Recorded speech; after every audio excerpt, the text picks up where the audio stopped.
La semaine dernière, nous avions commencé à feuilleter un singulier manuscrit sur parchemin, le papyrus Scotsène, qui est conservé à Princeton et qui, jusqu'à ce jour, est le plus complet livre d'école qui nous soit parvenu. Il est en copte et dont le caractère exceptionnel et le fait qu'il soit, je vous l'ai déjà dit, toujours inédit, m'ont incité à le mettre au cœur de ces cours sur l'enseignement copte et donc à continuer à le feuilleter en le regardant plus en détail.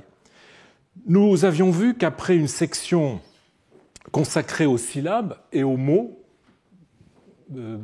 dits syllabiques et tétrasyllabiques, ce qui ne nous éloigne pas trop de ce que nous connaissons avec les manuels grecs, eh bien, ce livre offrait une nouveauté avec la liste des noms des lettres coptes.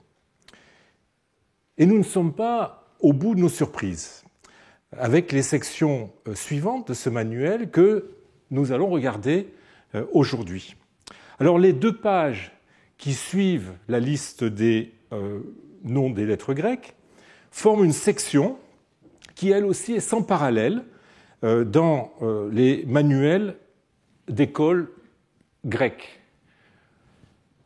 Alors voilà cette section. Elle commence par une première sous-section consacrée à ce qu'on appelle techniquement les nomina sacra, autrement dit, ces mots qui, du fait de leur emploi fréquent dans les textes chrétiens, sont abrégés d'une façon tout à fait particulière. C'est-à-dire que, contrairement aux abréviations qu'on utilise aussi bien dans les textes documentaires, aussi bien en grec qu'en copte, où on abrège la finale, et bien là, c'est une abréviation interne. C'est-à-dire qu'on ne garde, et je vous ai mis l'exemple avec Jésus, on ne garde que là où les premières lettres du mot et là où les dernières lettres du mot. Donc dans Jésus, on garde la première lettre, iota, et la dernière lettre, le sigma. Et ces nomina sacra sont signalés dans les textes par une surligne. Alors vous voyez que dans notre texte, on en a un certain nombre, Jérusalem, Jésus, peu Christos, peu Christos, qui est pour peu Christos, avec ce quasi-jeu de mots, puisque Christos, Christ, qui veut dire loin, est synonyme en grec, ça se prononce de la même façon, est synonyme de Christos, qui veut dire bon. Ensuite, vous avez Joeis, le Seigneur, Pnouté, Dieu, David, etc. etc. Alors, pour situer cet ensemble de nomina sacra que nous donne notre codex dans l'utilisation des nomina sacra en général, je vous mets ici une liste des mots qui ont fait l'objet de ce système d'abréviation en grec et par là même aussi en copte. Alors j'ai mis en rouge ceux qui se retrouvent dans notre codex. Alors la première série de mots tourne autour de Dieu. Donc évidemment Dieu, théos, mais aussi le Père, pater. Ensuite, vous avez toute une série abondante de mots qui concernent Jésus. Alors évidemment, son nom, Jésus, abrégé, on l'a vu par iota sigma, mais aussi Christos, on l'a vu aussi, Kurios, le Seigneur, Huios, le Fils, Soter, le Sauveur, et aussi Anthropos, qui veut dire homme, mais dans l'expression Fils de l'homme, évidemment. Ensuite, vous avez l'Esprit Saint, pneuma, qui fait l'objet aussi d'une abréviation, Marie, Méter, la mère, et vous avez différents autres nomina sacra, Uranos, le ciel, Stauros, la croix, Israël, Jérusalem et David. Alors ce type d'abréviation interne est typique du christianisme et s'est développé avec la librairie chrétienne. Voici une page d'un manuscrit. C'est un manuscrit qui fait partie de cette petite trouvaille dont je vous avais parlé, de manuscrits trouvés pas très loin de Giza et qui viennent du monastère d'Apa-Jérémie. Et vous voyez, je les ai marqués en rouge, tous les noms sacrés qui ont fait l'objet de ce type d'abréviation. Au tout début, on a Othéos, ici, et puis ensuite, on a Jesus, Christos, Pneuma, l'esprit, etc., etc. Donc, ça s'est développé avec la librairie chrétienne, mais aussi dans les documents, on trouve l'usage de ces nomina sacra. Par exemple, voici une lettre écrite évidemment par un chrétien, et vous voyez qu'au tout début de la lettre, il s'adresse à son Seigneur, le Seigneur de son âme, un certain Paul. Et là, Seigneur n'est pas abrégé parce qu'il s'agit d'un homme, mais juste après, il est question de l'expression salut dans le Seigneur. Et là, Seigneur veut bien dire le Christ. Et donc, on va utiliser pour Kurios l'abréviation interne que je vous ai montré tout à l'heure. Et de même, dans la conclusion, nous espérons, nous souhaitons que ta réputation dure encore de nombreuses années, aux frères bien-aimés en Dieu, MTO, et vous voyez que Théos est écrit aussi avec le système des nomina sacra. Donc, dans les manuscrits, dans les documents, on trouve ces nomina sacra, et ces nomina sacra sont aussi omniprésents dans les inscriptions et les décors figurés comme ceux du monastère dont notre codex est censé provenir. Et je vous ai mis une peinture retrouvée à Bawit où on voit le Christ avec son nom, Jesus, peu Christos, donc Jésus-Christ, qui est écrit avec le système des nomina sacra. Alors, pour revenir à notre codex, on a 11 nomina sacra parmi les plus utilisés en copte et aussi en grec. Ainsi, les deux nomina sacra les plus fréquents, puisque renvoyant au Christ et à Dieu, sont donnés d'abord en copte.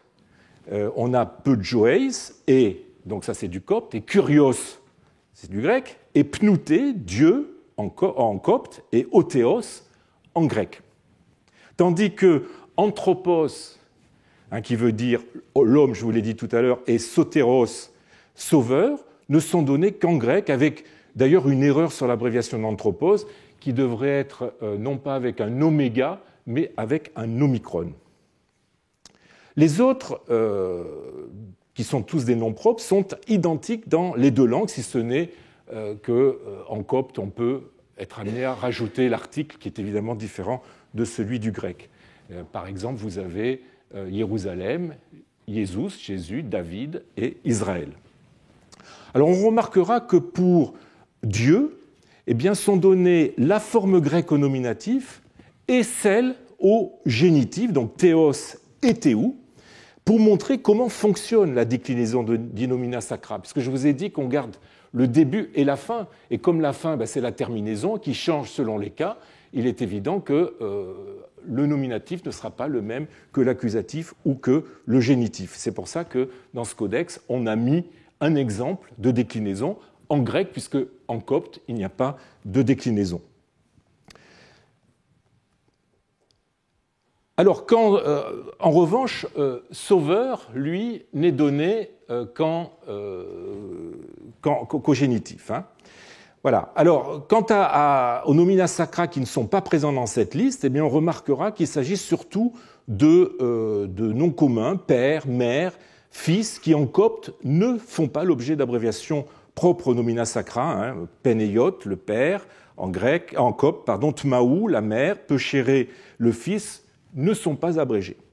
En revanche, on peut s'étonner de l'absence de pneuma, l'esprit, d'autant plus qu'une prochaine section de notre codex porte un titre contenant justement l'abréviation de ce nomen sacrum. Il s'agit probablement d'un oubli. Et enfin, stauros, la croix que les coptes utilisent telle qu'elle, est un nomen sacrum un peu plus compliqué. Je l'ai mis ici. Enfin, vous le voyez dans divers. C'est le dernier signe qui est à la fin de la première ligne. C'est un symbole, une séquence un peu particulière car elle combine une abréviation propre au nomina sacra et une espèce d'abréviation monogrammatique. Je reviendrai sur ce qu'on appelle les monogrammes dans quelques secondes. Et c'est peut-être pour cette raison, comme c'est un cas un peu plus compliqué, que ce nomen sacrum n'a pas été introduit dans cette liste qui s'adresse à des débutants. Alors la maîtrise des nomina sacra, du fait de leur omniprésence dans les textes, fait partie des compétences que doit acquérir quelqu'un qui apprend à lire et à écrire. Aussi, ne sera-t-on pas étonné que la documentation scolaire ait livré des exercices où l'élève apprend à écrire les nomina sacra. On n'a pas de manuel comme celui que je suis en train de vous présenter en grec qui donne la théorie des nomina sacra et des exemples, mais en revanche, on a un certain nombre d'exercices où les élèves s'appliquent à développer, à écrire ces nomina sacra. Je vais vous en montrer quelques-uns. Par exemple, cet ostracone qui a été trouvé à Gourna, où on a Jérusalem, qui est écrit 2 fois, avec ce système d'abréviation interne. De même, ici, vous le voyez, cet ostracone qui a été trouvé aussi sur la rive ouest de Thèbes, où on voit Jésus-Christ, qui est abrégé plusieurs fois, alors avec la surligne, mais aussi sans la surligne. Et ce dernier exemple nous montre aussi les mêmes nomina sacra, Jesus, Christos, qui sont écrits juste après, comme vous le voyez, un alphabet sur une tablette. Mais il faut faire aussi attention au fait que d'autres types d'apprenants, comme on dit maintenant, s'exercent à maîtriser les nomina sacra, comme dans cet ostracone. Et j'aurai l'occasion d'y revenir lorsque je vous parlerai de la formation professionnelle, c'est-à-dire celle des copistes. Là, on n'est plus vraiment dans le domaine de l'école élémentaire, mais on est dans une autre ambiance. Alors, vous aurez peut-être noté que dans Théos, les 2 dernières lettres sont fusionnées. C'est-à-dire, vous voyez qu'on a un omicron, l'article, et puis ensuite vous avez le θ, et une espèce de sigma angulaire qui vient épouser la dernière haste du θ. Donc, en fait, les 2 lettres sont fusionnées en ce qu'on appelle techniquement un monogramme.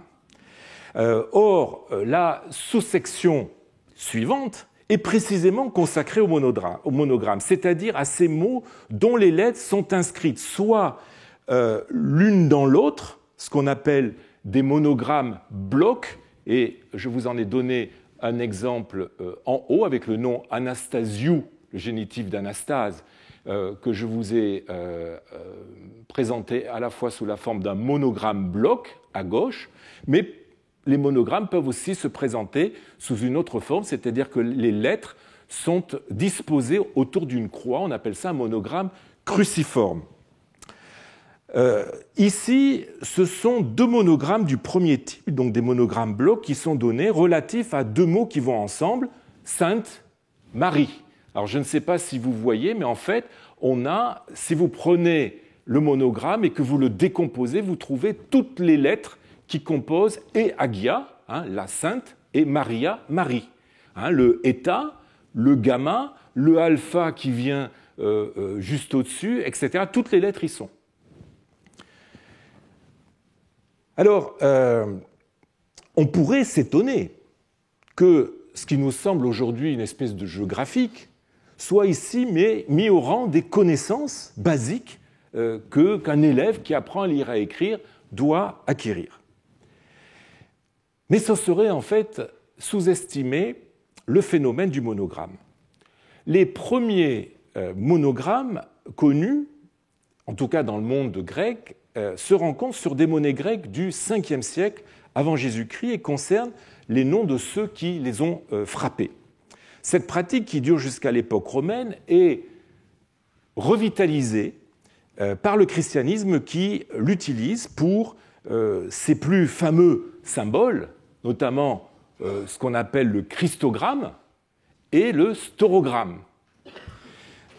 Le premier, d'ailleurs, a été rendu célèbre par l'épisode du rêve de Constantin, qui, à la veille de la bataille du Pont Milvius, qui en 312 va décider de son statut d'Auguste, eh bien, il voit apparaître un qui, donc une croix, barrée d'un rho, accompagné du commentaire « Par ce signe, tu vaincras ». Et je vous ai mis pour l'illustrer une fameuse fresque de Raphaël et de son atelier dans la salle de Constantin au Vatican, où vous voyez l'épisode avec, alors évidemment, ce n'est pas une croix portée par des anges qu'a vu Constantin, c'est ce que je vous ai mis là, mais par contre, vous avez en grec en tuto, nika, par ce signe tu vaincras, qui correspond effectivement au texte, à la phrase que Constantin est censé avoir vue ou entendue. Et du coup, Constantin fera peindre ce signe sur les boucliers de ses soldats et gagnera la bataille qui lui donnera la victoire sur l'Occident contre Maxence et, dit-on, contribuera à sa conversion. Mais au-delà de ces combinaisons qui acquièrent aussi valeur, comme ici, d'image symbolique et qu'exploitera le christianisme aussi bien à l'est qu'à l'ouest, et voici un exemple de monogramme latin, Valentine Floreas Indeo, avec au milieu justement le monogramme qui rassemble toutes les lettres de ce que je viens de vous lire. Eh bien, une véritable, au-delà de ces combinaisons, une véritable mode du monogramme se développe à partir du IVe siècle et touche tous les domaines de l'activité humaine. Tout ce que l'Empire compte d'aristocrates, de hauts fonctionnaires, de personnages importants, code leurs noms et leurs titres sous la forme de monogrammes qui se répandent sur des sceaux, sur des bagues, qui se répandent aussi sur des éléments décoratifs, architecturaux, dans le mobilier privé et liturgique. Je vous ai mis l'exemple d'une cuillère, par exemple, sur le manche duquel se trouve le nom du propriétaire de cette cuillère, écrit en monogramme. Mais on le trouve aussi sur des amphores, sur des bouchons d'amphores. Et enfin, comme je vous l'ai dit, on retrouve ces monogrammes très souvent dans des livres, des documents, des inscriptions, au point qu'on peut parler du développement et du triomphe d'une véritable culture du monogramme. Culture qui, à la vie longue, puisqu'on continue à pratiquer les monogrammes, et je vous ai mis un exemple avec un éditeur moderne, Akert, qui continue à commercialiser ses livres avec son nom écrit sous la forme d'un monogramme. Alors, entre jeu de l'esprit et croyance en un pouvoir sacré de l'image, ces monogrammes participent à la fois du cryptage. Je peux vous dire, moi qui ai eu l'occasion de travailler sur des monogrammes, sur des cuillères, comme celle que je vous ai montrée, quand on n'a pas le code, quand on ne sait pas la solution, ce n'est pas évident d'arriver à retrouver le mot qui se cache derrière un monogramme. Donc, ces monogrammes participent à la fois du cryptage et du symbole figuré, qui, par sa forme spécifique, est destiné à marquer les esprits pour être ensuite reconnu. Il relève de ce que les anglo-saxons appellent aujourd'hui la graphicacy. En français, on dira plutôt littératie visuelle. Autrement dit, la capacité de traiter, d'interpréter une information présentée sous la forme d'une image. Ce phénomène a été bien décrit par Simag dans une de ses lettres, où il parle de son nom monogramme qui est plus propre à être saisi que lu, et je trouve qu'il décrit bien là le phénomène cognitif qu'implique le monogramme. Autrement dit, on comprend un nom en monogramme sans vraiment le lire, on le reconnaît sans en identifier réellement les différents constituants. Le monogramme constitue donc un mode d'écriture qu'il faut connaître si l'on veut participer pleinement et de façon autonome à la culture écrite de la fin de l'Antiquité, surtout si l'on évolue dans des milieux chrétiens et si l'on fait profession, on va dire, de lettré, que l'on soit secrétaire, copiste, etc. Aussi trouve-t-on trace d'un apprentissage des monogrammes dans la documentation scolaire de l'Égypte byzantine. On a trouvé plusieurs exercices où des jeunes, ou peut-être des moins jeunes, apprennent à dominer le monogramme. En voici un exemple avec cet ostracone. On voit en haut, au milieu de croix, etc., on voit un bout de monogramme. En voici deux autres qui sont peut-être plus significatifs. En bas, alors vous voyez que l'écriture est vraiment l'écriture d'un débutant, et en bas, on a une tentative de création d'un monogramme avec un rho, un phi, un alpha, un oméga, pardon. Et de même, à droite, vous avez les deux types de monogrammes dont je vous parlais, monogramme bloc et monogramme cruciforme. Et alors là, ces deux exemples sont encore plus intéressants. Alors je dois ces exemples et les photos que je vous montre à Jennifer Cromwell, qui est en train de publier avec la regrettée Raffaella Cribiore une série d'ostracas scolaires qui viennent de Thèbes Ouest.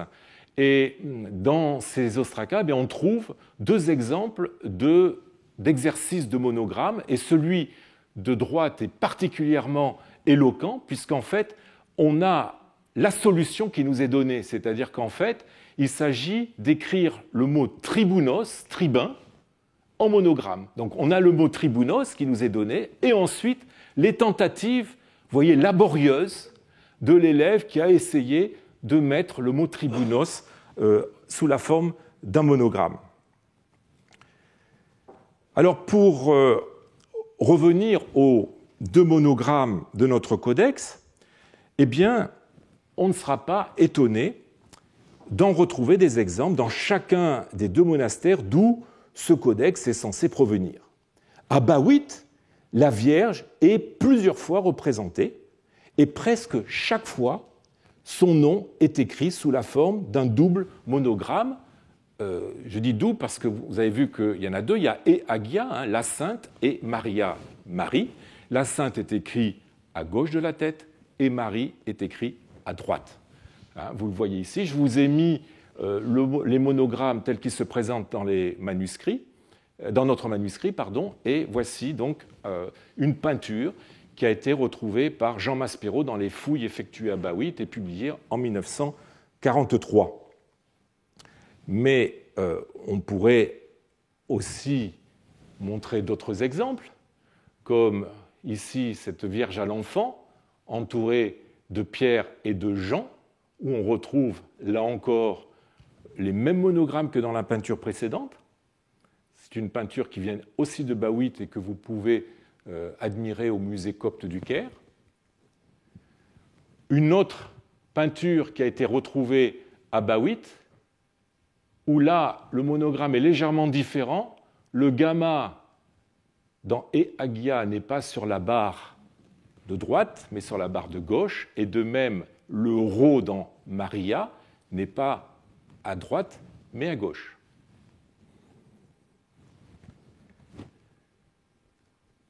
Un dernier exemple d'une peinture représentant Marie avec les monogrammes, retrouvé là aussi à Bawit. Alors là, je vous ai montré des exemples de Bawit, mais à Saqqara, à Pas-Jérémie, au monastère d'Apa-Jérémie, aussi, quand la Vierge est représentée avec une légende, eh bien son nom est écrit avec les mêmes monogrammes qu'à Bawit. Voici, alors malheureusement, la photo est très mauvaise, mais on devine de part et d'autre de la tête les mêmes monogrammes que ce que je viens de vous présenter. J'ai essayé de les grossir et de les comparer avec ceux de notre manuscrit.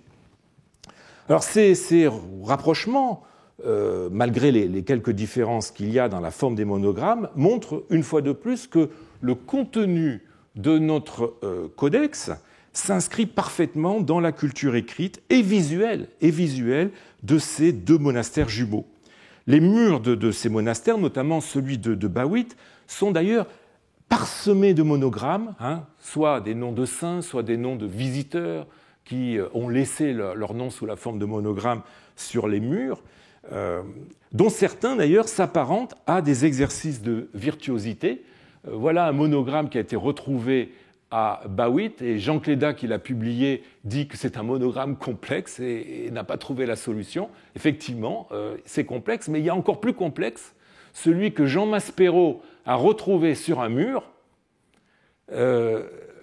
Et en fait, il s'est rendu compte en l'étudiant que la personne qui a dessiné ce grand monogramme, en fait, a essayé de mettre sous la forme de monogramme les deux colonnes de noms qui sont juste au-dessus. Au-dessus, vous avez Hagia Maria, Sainte Marie, Psoter, le Seigneur, Michael, Gabriel, le nom des archanges, Phib, qui est un nom de saint, Phoibamon, David, Victor et Apollo. Eh bien, il a fusionné tous ces noms sous la forme d'un monogramme.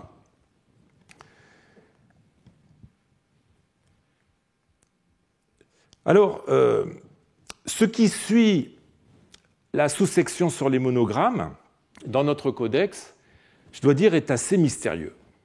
À l'exception de la première entrée, c'est-à-dire Kai, Ké, en fait, Kai veut dire « et » en grec, c'est un mot qui a été utilisé aussi en copte, et qui se prononçait « ké », et donc Kai et Ké, en fait, ce sont deux variantes phonétiques et peut-être aussi graphiques du même mot. Pour le reste, j'avoue que je n'ai pas réussi à retrouver la logique de ces différentes entrées. Peut-être s'agit-il d'un pense-bête destiné à être développé et commenté à l'oral. En tout cas, je n'ai pas trouvé jusqu'ici la solution, mais je continue à chercher.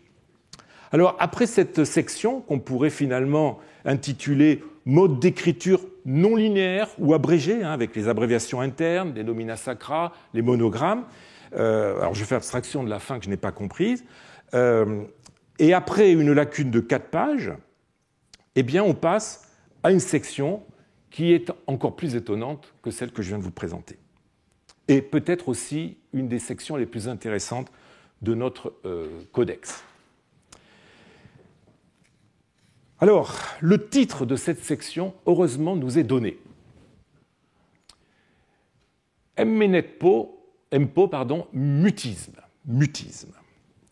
Alors, c'est une section qui contient 237 entrées, et je dois dire que le titre ne nous donne pas vraiment la solution de l'objectif, disons, pédagogique de cette section. Mutisme. Alors, Scott Bucking traduit par damnesis, qui en anglais peut avoir le sens de bêtise, et donne comme titre à cette section liste de mots, pour la plupart privés de sens. Bon. Empo, qui compose le mot menet empo, empo, muet, est l'équivalent du grec kophos, qui signifie non seulement muet, mais aussi dépourvu de sens, obscur. Mais si, effectivement, beaucoup de mots de cette longue liste n'existent pas, d'autres, en revanche, sont des termes ou des séquences qui existent en copte. Et alors, je vous ai mis comme exemple la première colonne. Vous voyez, elle commence par emmenet. Emmenet, c'est l'article pluriel en copte, suivi du préfixe qui sert à former des mots abstraits. Ensuite, vous avez temenet, qui est l'article au singulier avec le même préfixe. Ensuite, vous avez chojep, qui veut dire être de reste, laisser, abandonner, qui peut être aussi un nom reste. Vous avez efcha, qui peut vouloir dire il commence, il se lève. Donc vous voyez qu'il y a un certain nombre de mots qui ont un sens en copte. Alors pour comprendre cet exercice, eh bien, il nous faut regarder les mots qui le constituent de plus près. On constate qu'ils forment souvent des ensembles dans lesquels une lettre a été changée ou ajoutée, ou bien dans lesquels les mêmes lettres sont mises dans un ordre différent. Là, ce que j'ai encadré en bleu, vous voyez, il y a 3 lettres, et à la ligne suivante, vous avez les 3 mêmes lettres, mais qui sont données dans un ordre différent. Quelquefois, d'ailleurs, on peut être amené à ajouter, c'est le cas suivant, une lettre de plus. Et pareil, on s'amuse à permuter les lettres dans un sens ou dans un autre. Les enchaînements d'un mot à l'autre sont parfois moins évidents et paraissent laisser à la fantaisie de son auteur qui, progressant par association, de lettres ou de sonorités. Alors, un exemple avec cette page du codex, vous avez tout d'abord 3 mots avec ou et je, les deuxième et troisième étant, vous voyez, des anagrammes l'un de l'autre. Puis, vous avez 2 mots qui commencent par que, kappa, eux aussi anagrammatiques. Puis, 7 mots commençant par sigma, suivent 2 mots avec je et le, jel. Le second, commençant par un sigma, donne lieu à un autre mot, commençant lui aussi par sigma, c'est tel, qui comporte un lambda et qui du coup va entraîner les mots suivants avec aussi des lambdas, quel, quel. Le dernier mot comportant la lettre shai, ch, provoque le suivant avec l'initiale qui comporte cette lettre, qui à son tour va donner le mot suivant, où on retrouve presque les mêmes lettres, puis après 2 mots commençant par mu, dont les 3 dernières lettres sont mises dans un sens puis dans un autre, eh bien 2 mots avec lambda et kappa dans un sens puis dans l'autre, le dernier se terminant par un xi, inaugure une série avec cette lettre, les 3 derniers mots de la colonne. Voyez un petit peu comment cette liste se constitue. On a l'impression que c'est vraiment par association de lettres. Parfois, c'est la nature même des mots et non leur sonorité qui justifie les séries. Par exemple, 6 mots commençant ou comportant un ori, he, provoquent le mot grec hapax et haplos, qui commence aussi par un ori, qui marque l'aspiration, qui génère ensuite une série de mots grecs, ano, kato, kato, ano, et je ne comprends pas pourquoi les 2 mots sont répétés. Bref, on le voit, ces séries s'enchaînent par association plus ou moins lâche. Mais quel est l'objectif de cette section? Alors, plusieurs pistes sont possibles. La première consisterait à y voir un exercice de prononciation. Beaucoup de mots sont des suites de consonnes difficiles à prononcer. Si vous arrivez à prononcer, par exemple, le dernier mot, bravo. Bon. Et qui nécessitent, pour être prononçable, l'adjonction en fait, d'une voyelle de soutien. Il n'y a que des consonnes, là. Voyelle de soutien. Voyelle qui, en copte, et j'aurai l'occasion d'y revenir, peut ne pas être signalée, mais qui, du coup, est remplacée par, ou signalée, disons, par une surligne sur la lettre qui suit. Et ici, dans notre codex, les surlignes sont quasiment toujours absentes, donc on ne sait pas où l'on doit mettre cette voyelle de soutien. Or, vous vous souvenez peut-être de ce texte de Quintilien que j'avais eu l'occasion de vous lire il y a 2 ans. Il ne sera pas préjudiciable d'exiger des enfants de cet âge, donc il s'agit d'enfants qui apprennent à lire et à écrire, d'exiger des enfants de cet âge pour que leur bouche soit plus déliée et leur langue mieux articulée, qu'ils débitent le plus vite possible des noms ou des vers d'une difficulté recherchée, formés d'un enchaînement de plusieurs syllabes qui se heurtent très durement entre elles et qui soient, pour ainsi dire, rocailleuses. Et il continue en disant, c'est ce que les Grecs appellent kalinoi. Kalinoi, ça veut dire les freins du cheval. Précaution modeste, ajoute-t-il, mais faute de l'apprendre, on risque de nombreux défauts de prononciation que la persistance aggrave et rend incurables si on ne les élimine pas dès les premières années. Alors, j'avais eu l'occasion de vous parler de ces kalinoi, de ces freins sur lesquels nous aurons l'occasion de revenir l'an prochain. Un des plus célèbres, c'est celui que je vous ai mis à l'écran, Knack Zbictutes Phlegmodrops, qui ne veut rien dire, absolument rien, mais qui combine toutes les lettres de l'alphabet. Le nom même de Kallinos, qui désigne le mort entrant dans la bouche du cheval, et qui, au sens figuré, est ce qui empêche de parler, n'est pas si loin dans l'esprit du mot copte de cette section, les mutismes. Mais si cette fonction pourrait être justifiée par de nombreux mots de notre liste, d'autres ne posent aucun problème de prononciation. Pour reprendre ce que j'ai encadré, par exemple, Raquier, Rojes, Robol, Rapax, Raplos, Ano, Cato, Ano, ce sont des mots qui ne posent absolument aucun problème de lecture et de prononciation. Aussi, une deuxième piste serait-elle à explorer, et elle a été suggérée par Anne Boudor dans le compte-rendu qu'elle a fait du livre de Backing en 2013. Le maître soumettrait à sa classe des séries de mots étranges, la plupart fantômes, à charge pour l'élève d'identifier parmi eux ceux qui existent vraiment. Alors je pense en fait qu'une troisième solution est envisageable qui permettrait de réconcilier pour une part les deux précédentes. MPO,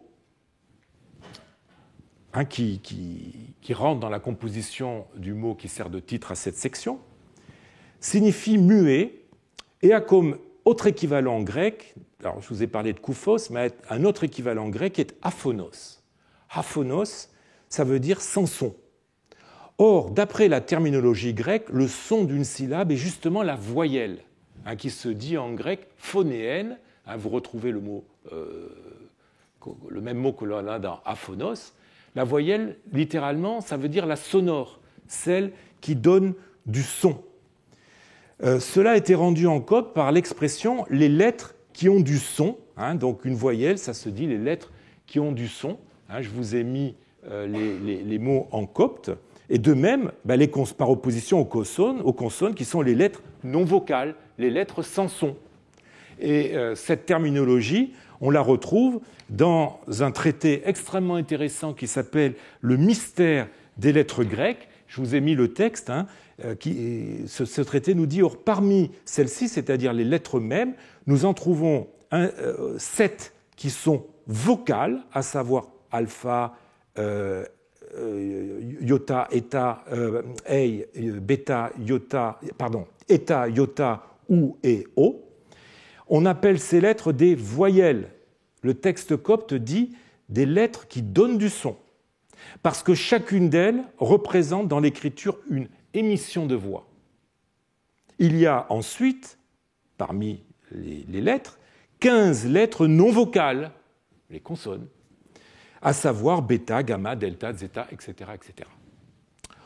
Aussi, la question que je me pose, c'est de savoir si les mutismes, les mmenet mpo de cette section, ne désignent pas ici les syllabes sans voyelle. Autrement dit, les syllabes sans voix, d'où muette, ou plus généralement désignerait le phénomène qui consiste à avoir une syllabe sans voyelle. On constate en effet que presque tous les mots comportent des suites de consonnes qui forment pourtant des syllabes. Or, et là je cite à nouveau Bentley Layton dans sa grammaire copte, or une propriété remarquable de la formation des syllabes coptes égyptiennes est que non seulement chaque voyelle, mais aussi chaque consonne peut avoir une fonction syllabique, c'est-à-dire qu'elle peut fonctionner comme l'apex, le pic de résonance d'une syllabe. Ce qui veut dire que les consonnes ayant une fonction syllabique sont précédées par ce qu'on appelle techniquement une résonance non phonémique qui précède l'articulation de la consonne. Cette résonance non phonémique n'a rien à voir avec la voyelle grecque ou même avec nos voyelles, qui, elle, produit une résonance phonémique. Elle devait s'apparenter à une résonance infime. Malheureusement, nous n'avons pas d'enregistrement, donc c'est très difficile de savoir à quoi ça correspondait. Elle est normalement signalée, je vous l'ai dit, dans l'écriture par une surligne au-dessus de la consonne à valeur syllabique. Alors, prenons un exemple. Deux consonnes, to, nu. Eh bien, cela veut dire en copte nous. Pour prononcer, il faut bien qu'il y ait quelque chose. Eh bien, c'est ce que j'ai mis avec un petit E au-dessus. Et le fait qu'il faille rajouter cette résonance non phonémique, comme on l'appelle, eh bien, est signalé par le trait au-dessus de la seconde consonne. Cette surligne est une aide importante pour qui veut prononcer une suite de consonnes. Alors, je prends un autre exemple. M-père. M-père, ça sert à marquer la défense. Ne fais pas ceci, ne fais pas cela en copte. Eh bien, M-père, je le prononce M-père parce qu'il y a ce trait au-dessus du mu et le trait au-dessus du ro qui explique, qui dit au lecteur, attention, il faut le prononcer hem-père. M-père. Ça doit être pensé plutôt comme ça. Très bon. Mais si vous enlevez les traits, les surlignes, eh bien, voici toutes les possibilités, et j'ai dû en oublier, de prononciation. Vous ne savez pas où mettre cette espèce de voyelle, enfin de résonance non phonémique. Et dans l'absolu, évidemment, on ne sait pas. C'est évidemment la connaissance du vocabulaire et de la morphologie copte qui permet de prononcer correctement un tel mot si d'aventure il est écrit sans surligne. Eh bien, je suis tenté de replacer l'exercice de notre codex dans le cadre phonétique que je viens d'esquisser. On relève en effet que la plupart des mots de cette section non seulement comportent de telles séquences consonantiques, sans voyelles, comme je l'ai dit, mais encore que les surlignes en sont, mais surtout que les surlignes en sont absentes. J'ai déjà eu aussi l'occasion de le dire. Je subodore donc que l'exercice devait consister pour l'élève à replacer mentalement la surligne à sa bonne place, autrement dit, d'identifier les syllabes muettes pour reprendre le titre de notre section, ou dotées d'une résonance non phonémique pour utiliser le vocabulaire technique d'aujourd'hui, et ainsi de prononcer correctement le mot. C'est donc bien un exercice de prononciation qui était proposé à l'élève avec cette section et qui fait le pendant au syllabaire que nous avions quelques pages avant. Dans le syllabaire, l'élève apprenait à prononcer les syllabes dotées de voyelles, mais comme cet exercice de tradition grecque ne traitait pas des syllabes sans voyelles, puisque les syllabes sans voyelles sont inconnues du grec, alors qu'elles sont si fréquentes en copte, eh bien la section des mutismes offrait à l'élève le complément, on va dire, du syllabaire adapté à la spécificité phonétique, syllabique du copte. Alors, deux objections sont malgré tout à prendre en compte. La première est que plusieurs mots ne cadrent pas avec cette explication. Ce sont soit des mots constitués uniquement de voyelles, donc on a absolument le contraire de ce que je viens de dire. Par exemple, cette colonne où vous avez aei, ai, ai, ao, ao, ai, etc., etc., où deux syllabes uniquement vocalives se suivent et s'inversent à la ligne suivante. Donc, on a ces mots qui ne cadrent pas avec mon explication, mais on a aussi d'autres mots, comme les mots grecs, qui, eux, sont pourvus de voyelles et qui donc échappent à l'explication que j'ai tenté de développer. Mais je constate que ces séquences qui vont à l'encontre de mon explication se situent presque toutes dans les 4 dernières pages de cette section. Le rédacteur de cette liste s'est peut-être écarté dans un second temps de l'objectif premier de l'exercice en proposant des mots qui, au contraire de ceux des 5 premières pages, offraient aussi des syllabes, toutes dotées de voyelles, ou mieux, des syllabes constituées seulement de voyelles. Le contraste entre les deux permettait peut-être de mieux mettre en valeur la particularité du système vocalique copte en montrant qu'il combinait les deux types de syllabes sans voyelles, comme le montrent les mots de la première partie de la section, et avec voyelles, ce qui le différenciait du système grec où toutes les syllabes sont dotées de voyelles, d'où la séquence des mots grecs à la fin de cette section. L'introduction de mots grecs qui étaient passés en copte était à même de faire sentir à l'élève les différences entre les deux langues, d'autant que le système de notation par la surligne des consonnes à valeur syllabique s'est pour une part développé par opposition au grec. Ces intrusions seraient donc non seulement voulues, mais à forte portée démonstrative. Alors l'autre objection est a priori plus difficile à surmonter. La plupart des mots n'existent pas en copte. Comment l'élève peut-il donc savoir où mettre le pic de résonance dans des syllabes constituant des mots qui n'existent pas?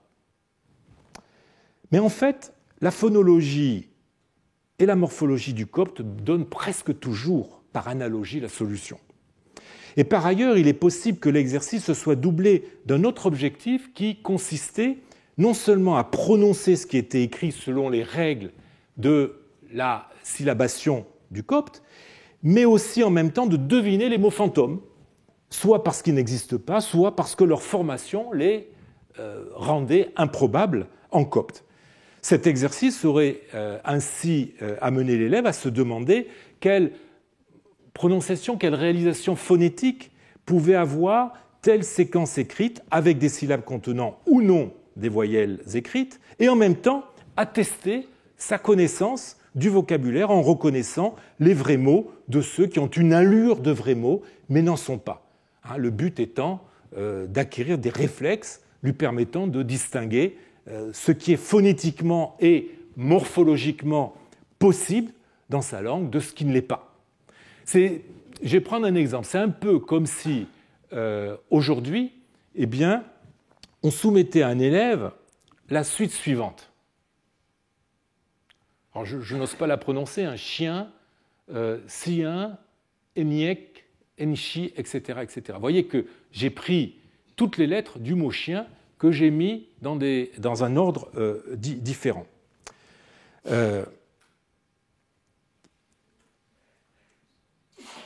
Il faudra que l'élève reconnaisse le seul mot qui ne soit pas fantôme, chien, mais aussi comprendre de lui-même pourquoi les séquences que j'ai mises en rouge ne sont pas possibles en français.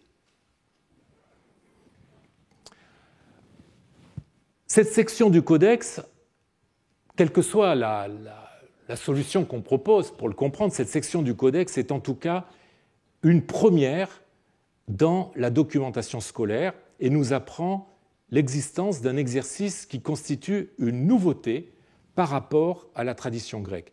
Sa mission était justement de compléter le syllabaire en affrontant le problème de l'accent et de la syllabation en copte, dont l'absence de voyelles écrites permet des séquences consonantiques à la fois plus variées mais aussi plus déconcertantes. Elle implique une méthode pédagogique originale tout en reposant sur des conceptions grammaticales dont malheureusement nous n'avons pas de traces en l'absence de traités anciens en la matière. Nous n'avons pas de traité de grammaire copte écrit par des coptes. Aussi mériterait-elle, de la part des spécialistes de linguistique copte, un examen plus approfondi que celui que je viens de vous proposer. Alors, l'élève, avec cet exercice, est arrivé à un niveau où il peut maintenant enrichir son vocabulaire de façon thématique à l'aide de listes de noms propres et de noms communs qui sont autant de supports à des commentaires encyclopédiques. Je redonne la parole à Quintilien, qui nous a toujours servi de guide en matière de pédagogie. Lorsque, selon l'usage, l'enfant aura commencé à écrire des noms, on ne se repentira pas d'avoir veillé à ce qu'il ne gaspille pas ses efforts avec des mots courants et qui se rencontrent au hasard. Dès l'abord, en effet, il faut apprendre par cœur le sens des mots un peu en retrait de l'usage courant, que les Grecs appellent glossai, et à travers les premiers rudiments, atteindre, chemin faisant, à des connaissances qui, par la suite, exigeraient pour elles seules un temps particulier. Donc, apprendre du vocabulaire, pas le vocabulaire forcément de la vie de tous les jours, des mots compliqués, mais qui donnent la possibilité de commentaires encyclopédiques intéressants. Eh bien, c'est précisément ce qu'offrent les pages suivantes de notre codex, en prenant en compte l'inflexion qu'a apporté le christianisme et que rappelle bien Basile dans ses grandes règles. Il est nécessaire aussi de donner aux élèves un enseignement lettré qui soit conforme à ce but, c'est-à-dire le but que se fixe la vie monastique, en sorte qu'ils utilisent les noms, les onomata, tirés des Écritures. Alors, bien, regardons ces listes. La première est une liste de pierres précieuses. Elle n'avait pas été identifiée par Scott Bucking. Elle se trouve dans la dernière colonne de la page 122. Donc vous voyez, elle commence par un titre, One Emme, pierres précieuses, et ensuite vous avez un certain nombre de noms. Alors ce sont tous des noms grecs que les Coptes ont réutilisés. Sardoine, topaze, agate, escarboucle, jaspe, chrysolite, béryl, émeraude. À la ligne 9, on a un mot difficile à identifier, il commence par un pi, mais ça peut être l'article copte, donc ça ne nous permet pas de comprendre vraiment ce qu'il y a après. Ensuite, saphir, cristal, améthyste. Ce catalogue de pierres n'a pas été choisi au hasard. Il reprend en fait la description qui est donnée dans l'Exode du pectoral du grand prêtre. Il y aura 4 rangées de pierres, l'une sardoine, topaze et émeraude, ce sera la première rangée. La deuxième rangée, escarboucle, saphir, jaspe. Alors, je vous ai mis les noms que l'on retrouve dans la liste de notre codex en rouge, et je vous ai mis d'ailleurs les noms, enfin l'édition de cette colonne dans le coin inférieur droit de l'écran. Donc la troisième rangée, ligurion, agate, améthyste, et la quatrième rangée, chrysolite, béryl et onyx. Elles auront des chatons d'or pour garniture. Les pierres correspondront au nom des fils d'Israël. Elles seront 12 comme leur nom. Elles seront gravées comme un sceau, chacune à son nom, puisqu'il y a 12 tribus.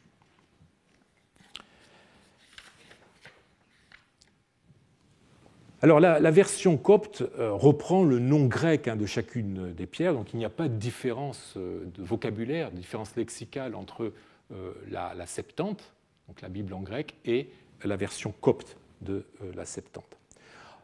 Entre notre codex et le texte de l'Exode, seul l'ordre des pierres diffère, de même que le cristal présent à la ligne 11 manque dans le passage de l'Exode, mais se retrouve par exemple dans un texte d'Isaïe.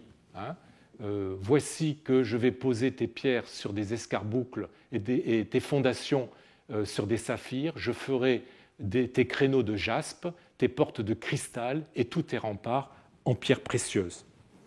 Donc, inversement, manque dans notre codex le ligurion, qui est une pierre non identifiée, et l'onyx de l'Exode. On s'attendrait à ce que l'une de ces deux pierres soit mentionnée à la ligne 9, où il y a justement une lacune, mais je dois dire que cela me paraît difficile. Alors, ce passage de l'Exode, qui est à l'origine de notre liste, a connu un immense succès.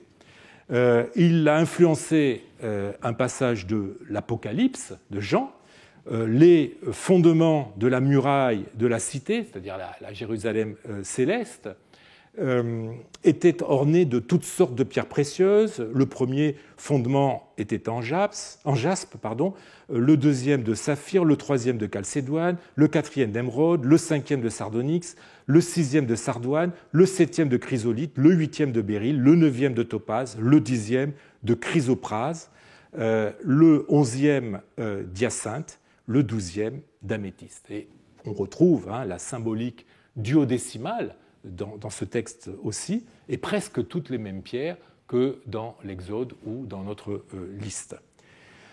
Le texte de l'Exode aussi a suscité tout un travail exégétique dont le plus célèbre est le duodékim gémis, des 12 pierres ou des 12 gemmes d'Épiphane de Salamine, qui est une longue lettre qu'Épiphane écrivit en 394 à son ami Diodore, qui était évêque de Tyr, et où pour chaque pierre, il passe en revue ses variétés, ses lieux d'origine, ses vertus médicinales, magiques, et en propose une exégèse allégorique. Et cette œuvre, qui nous est parvenue sous la forme de 3 abrégés grecs, d'une traduction latine, d'épitomées de fragments d'une traduction arménienne et d'une version géorgienne, bien cette œuvre a été aussi traduite en copte, ce qui montre que les coptes se sont intéressés à la symbolique des pierres.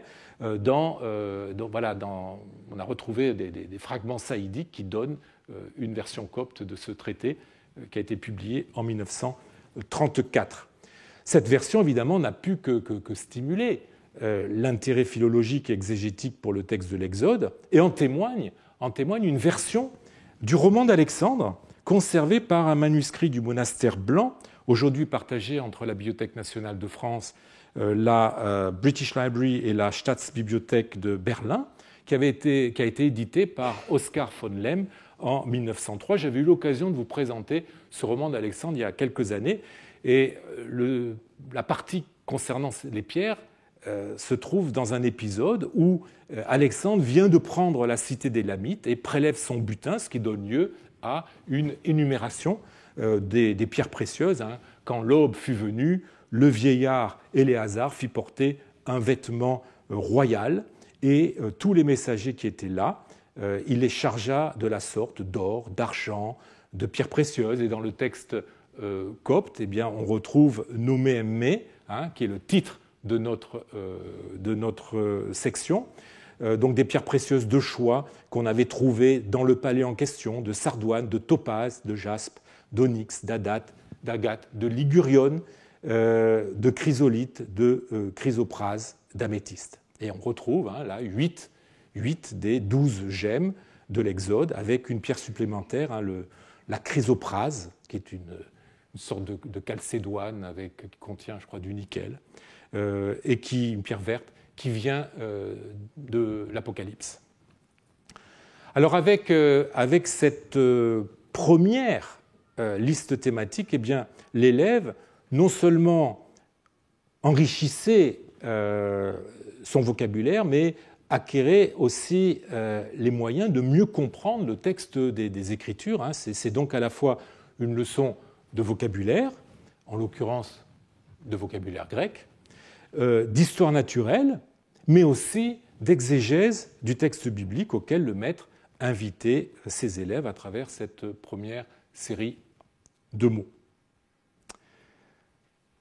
Alors la liste suivante s'intitule « Les vertus de l'Esprit Saint ».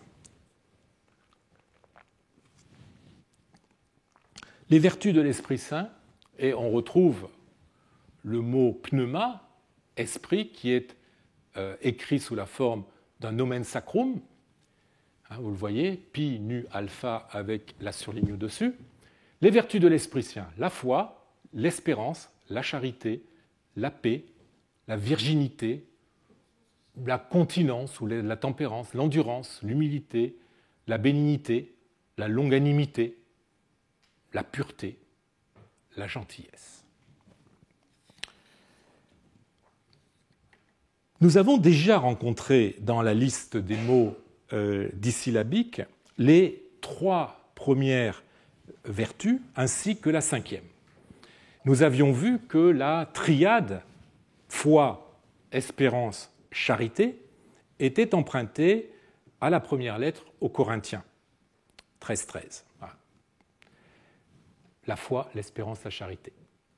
Mais du fait de son titre, cette page du codex pourrait dériver d'une autre source. Alors, Selon Backing, il s'agirait d'une autre épître paulinienne, l'épître aux Galates, où en 5, 22, 23 se lit la liste des vertus considérées comme le fruit de l'Esprit Saint, ce qui correspondrait bien au titre de cette liste. Alors, je vous ai mis le texte en copte, le texte en grec et la version latine de Jérôme, avec la traduction. Mais le fruit de l'esprit, c'est la charité, la joie, la paix, la longanimité, la gentillesse, la bonté, la fidélité. Alors là, on a le mot pistis qu'il faut prendre probablement dans un autre sens que foi, hein, pas traduit par fidélité, la bénignité et la continence. Mais les fruits de l'Esprit Saint ne sont, dans le texte de l'Épître aux Galates, ne sont qu'au nombre de 9. Et seuls 7 correspondent à ceux de notre liste, ceux que je viens de mettre à l'instant en rouge. Et donc on peut se poser la question de savoir si notre liste dérive bien, comme le pense Backing, directement de l'Épître aux Galates, ou s'il n'y a pas une autre source qui se cache derrière cette liste. La solution, vous l'aurez la semaine prochaine. Merci.